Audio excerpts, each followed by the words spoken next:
Видео содержится большое количество спойлеров. Если вы не смотрели фильм, рекомендую сначала глянуть его, а уже потом вернуться сюда.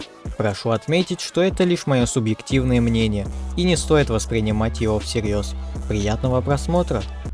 Привет, я Фиксон. Недавно в российских кинотеатрах вышел фильм по Майнкрафту, и я, конечно же, посмотрел его.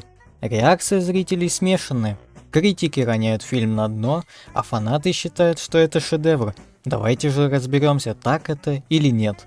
Повествование начинается от лица Стива, который в детстве мечтал отправиться в шахту, но старый шахтер его прогонял, так как он был слишком маленьким. Став взрослым, Стив понимает, что ему наскучило работать в компании по продаже дверных ручек, и решает воплотить свою мечту в жизнь.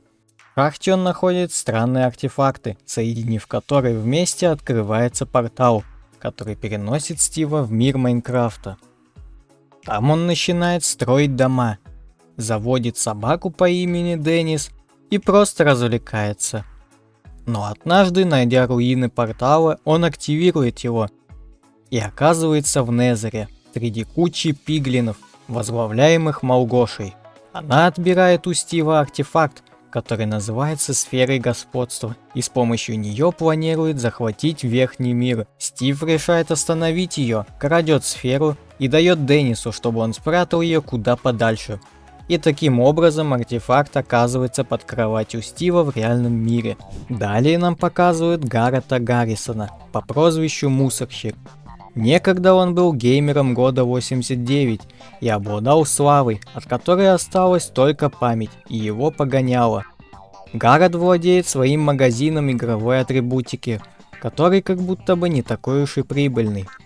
Его знакомый предлагает ему участвовать в гаражном аукционе, где он в теории может найти Atari Cosmos, который стоит целого состояния.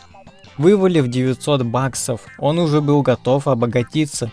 Но оказывается, что это была всего лишь коробка от консоли. Кстати говоря, это вещи из комнаты Стива. Разочарованный мусорщик отправляется обратно, как вдруг у него закипает двигатель. Пока Гаррет ругается со своей машиной, мимо него проезжают Натали и Генри, еще одни главные герои. Нат – старшая сестра Генри, а также его законная опекунша. Они переезжают в местный город. Около их нового дома их встречает пятая главная героиня Дон, которая работает риэлтором, а также подрабатывает в зоопарке. По пути в школу Генри забегает в лавку мусорщика, где он и знакомится с ним. В школе на уроке рисования, пока все изображают фрукты, Генри рисует банан с джетпаком. Местные задиры берут Генри на слабо, говоря, что такой не полетит. А Генри не промах и собирает джетпак своими руками, только вот эти оболтусы режут провод и запуск идет не по плану. Конструкция улетает прямо на фабрику, где сбивает местную достопримечательность. За это его отчитывает директриса и вызывает опекуна в школу. Вместо своей сестры Генри звонит мусорщику, который сначала отказывается, но услышав предложение в $26, сразу приезжает в школу, представляясь его дядей. Вернувшись в магазин, Генри интересуется артефактом. Гаррет находит инструкцию, что детали нельзя соединять. Звучит как вызов, да? Вот и наши герои подумали так же. Куб начинает их вести к порталу. Тем временем Натали переживает, что Генри все еще не пришел домой и просит Дон ей помочь. Та по телефону узнает, что он отправился в шахту и отвозит Натали туда. Герои встречаются около портала, но Куб резко начинает тянуть в него.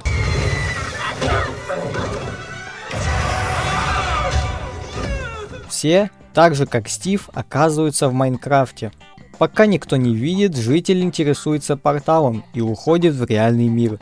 Тем временем пиглины готовятся к рейду Верхнего мира, но им необходима сферу, поэтому они приказывают заточенному Стиву найти и вернуть ее, мотивируя ошейником Денниса, который он потерял, пока бежал.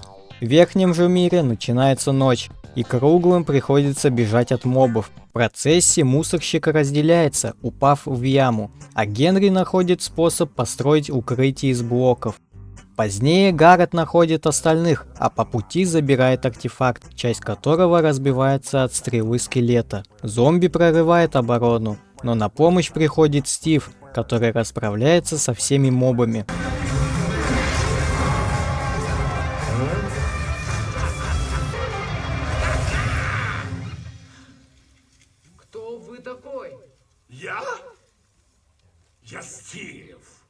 Докопавшись до мусорщика, откуда у него куб, Стив понимает, что он неплохой кореш.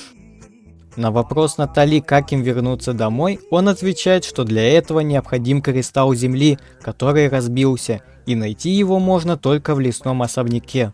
Стив соглашается помочь в этом деле взамен на сферу господства. Тем временем тот житель в попытке перейти дорогу оказывается сбитым школьной директрисой. Та предлагает ему поужинать. Наши герои же отправляются в местную деревню Мидпорт. Момент с отсылкой на Техноблейда заслуживает особого уважения. Это легенда.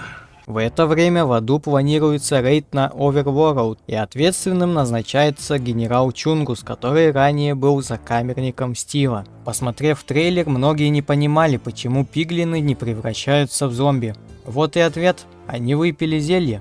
Пока Натали разговаривала со Стивом, разговор пришел к тому, что Генри нужно вернуться в реальный мир. Стив же считает, что ему лучше здесь. Натали начинает высказывать все его проблемы, это успевает услышать Генри и обижается на нее. Персонажи разделяются, Натали с Дон идут искать карту, а пацаны идут за снаряжением на склад Стива. Короче, идет грузин, весь в синяках и ссадинах, в руке Эндерперл. Вот подходит к нему другой грузин, значит, спрашивает: «Вано, что это ты несешь?» Он говорит: «Не знаю». «А что оно делает?» «Не знаю». «Так если оно бесполезное, выкинь его». Он говорит: «На, блядь, сам выкинь». О боже. Далее Стив обучает героев крафтингу, но мусорный, чтобы выпендриться, создает ведра. Все в порядке. Ведра тоже пригодятся. Да, они классные, Гаррет, как нунчаки. Ну да, знаю. Поэтому и сделал. Это ведро чаки. А Генри, разложив все, что у него было в карманах, создает картофельную пушку. При разговоре наедине Гаррет предлагает Стиву по пути в особняк забежать в шахту за алмазами. Пока Натали пытается договориться с носатыми, Нам нужна карта до лесного особняка. в деревню врываются пиглины.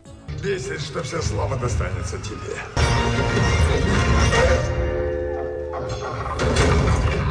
В ходе битвы всем приходится бежать из деревни, но Натали и Дон отстают и предлагают встретиться позже. Попав в тупик, Стив надевает на остальных элитры, а сам прыгает на мусорщика. Оторвавшись от погони с пиглинами, они совершают посадку в Ватердроп. Тем временем в реальном мире совершается очень содержательный диалог. Далее пацаны решают идти пешком. На вопрос Генри, какой путь будет ближе, Стив под давлением мусорного отвечает, что через шахты. В это время по пути в особняк Натали и Дон встречают волка, но приручив его, оказывается, что это Деннис, собака Стива, и он начинает вести их к нему. Добравшись до алмазов, Гаррет начинает обчищать их, но вдруг появляется великий хряк, и пацанам приходится удирать на вагонетке. Энергорельсы резко обрываются, как раз на ферме криперов Стива, и мусорщику приходится толкать вагонетки до ближайшего ускорителя. Оказавшись снаружи около особняка, Стив показывает планировку здания, а мусорный предлагает свой план по вломлению туда. Дружбу можешь загадать, когда на торте будешь свечи задувать. Не тупи и не прыгай в трюм. На день рождения надевай костюм. Пока пилоджеры отвлечены, Генри пробирается на склад и находит там кристалл земли, а также некоторое снаряжение. Пилоджеры раскусили Стива с Гарретом и решили их пытать Chicken Jockey. Удивительно, кстати, что когда я смотрел фильм, никто так не орал. Генри встречает Эндермена, но случайно посмотрев в его глаза, он видит свои страхи. Тем не менее, Эндермен побежден, и Генри подбирает Эндерперл, а затем присоединяется на пати. Удрав из особняка, им по пути встречается армия Малгоши, которая готовится подорвать мост. Мусорщик кидает Генри в летающего Гаста, а Стив допрыгивает с помощью слайм-блока. Гаррет же решает выпендриться и остается для сражения с пиглинами. Да. Стив с Генри летят в неизвестном направлении и терпят не очень мягкое приземление. Просыпаются они уже в грибном доме, где за ними следят Натали и Дон. Оказывается, Деннис привел их прямо к Стиву. Пиглины, получив сферу, активируют какой-то луч, что является знаком к захвату мира. Стив решает дать отпор, и все отправляются составлять план и готовить снаряжение. Откуда у них столько железа? Из него Генри сооружает армию големов, но последнему вместо тыквы случайно ставит сапоги-скороходы и... На самом деле не понимаю, зачем добавлять в фильм по Майнкрафту предмет из Minecraft Dungeons, но тем не менее момент действительно эпичный.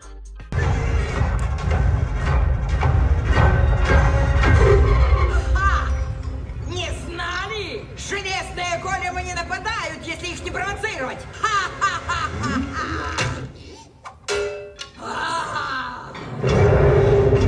Начинается битва, в ходе которой Малгоша чуть не убивает Стива, но его защищает нагрудник. Генри заряжает свою пушку эндерперлом и стреляет прямо к источнику луча, чтобы вытащить сферу. От взрывной волны он падает вниз, не успев забрать куб, но его спасает вовремя прилетевший на Гасте мусорщик. Пора!